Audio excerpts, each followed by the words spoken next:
বিয়ের দিনে নববধূকে তালাক দেওয়াইয়ে বাবার বাড়িতে পাঠিয়ে দিল শ্বশুর। কেন, বিস্তারিত তাদের মুখ থেকেই জানার চেষ্টা করব।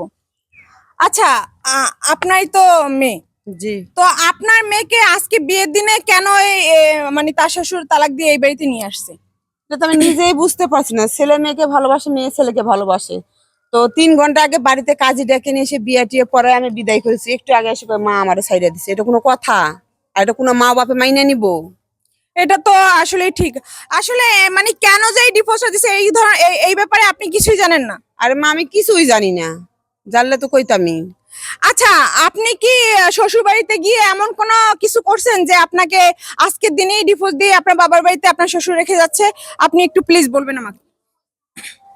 আপু হচ্ছে কি, আমি তো ঘরেই ঢুকতে পারি নাই। যে আমি গেটে ভিতরে ঢুকলাম, আমার হাজবেন্ড আমাকে নিয়ে আসলো। ওর মধ্যেই উনি চিৎকার দিয়ে বললো, এখানে দাঁড়া, ভিতরে ঢুকিস না বউ নিয়া।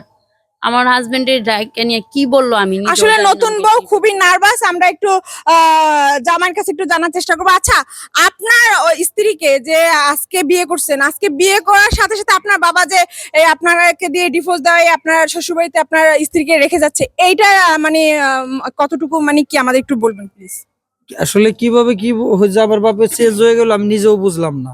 কারণ আমার বাপে আমার বলছে তো যে দেখ, তোর যদি কোনো পছন্দ থাকে, পছন্দের মেয়ে থাকলে তুই তার বিয়ে করতে পারো, সমস্যা নাই।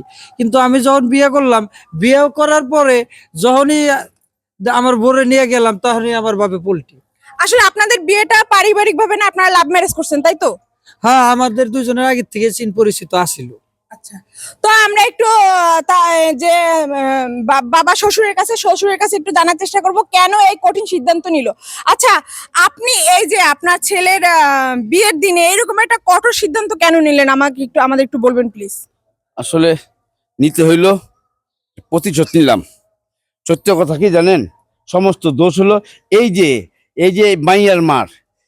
যে বাড়িতে ধোকাবাজ, যে বাড়িতে মানুষ পাবে না, যে বাড়িতে চিটার বাটপার, ওই বাড়ির মাইয়া আমি বিয়া করব না। মানে আমাদের একটু ক্লিয়ার করে বলেন আসলে এখানে মানে মেয়ের মার কি অপরাধ, মানে এটা একটু বলেন প্লিজ। শুনুন তাহলে, এই যে ওর মার সাথে আমার প্রেম ছিল।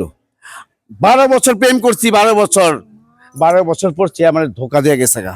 আমার কোনো কথা বলে নেই, বড় পাইছে সে যা আমার জীবনটা নষ্ট করে দিছে।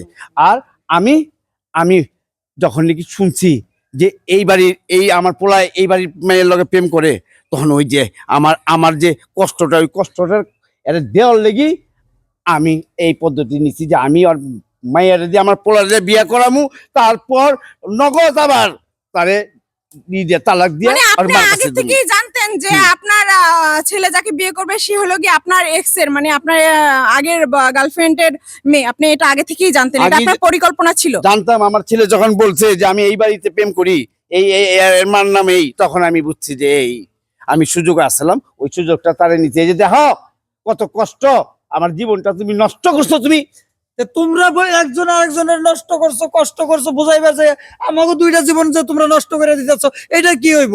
হ্যাঁ, ওইটা তো বুঝি না। আমার যেটা ইচ্ছা ছিল ওইটা করছি। এই বজ্জাত মহিলারে হ্যাঁ আমার জীবনটারে কয়লা করে হালাইছে। 12টা বছর প্রেম, ওই প্রেমটারে ফালাই আমার গেছে না। আর এই তোর মাইয়া রেস্কা এইটা দেখেন। আচ্ছা আন্টি, এই যে বরের যে বাবা যে কথাটা বললো, এটা কি কতটুকু সত্যি একটু বলবেন? বিয়ের আগে মানুষের প্রেম ভালোবাসা কইরাই থাকি। এর লেগে কি ওর বিয়ে করা লাগতো আমারে? আশা দিছিলা কেন? হ্যাঁ, একসাথে সারাটা জীবন থাকবা, কত কিছু লইছো, কত কি না করছি তোমার লেগা। তো আপনাদের ভুলের কারণে যে আপনাদের ছেলে মেয়ে এইভাবে অপরাধের শাস্তি পাবে, বিনা কোনো অপরাধ না করেই শাস্তি পাবে, এটা কি আপনাদের কাছে কতটুকু মানে এটা আপনাদের মানে কতটুকু? আচ্ছা, আমরা কি করছি তাই না? এখন তো ছেলে মেয়েদের বিয়ে হতে, তারা সংসার করে খাক না, সমস্যা কি? আসলে এটা আপনাদের একদমই উচিত না দর্শক।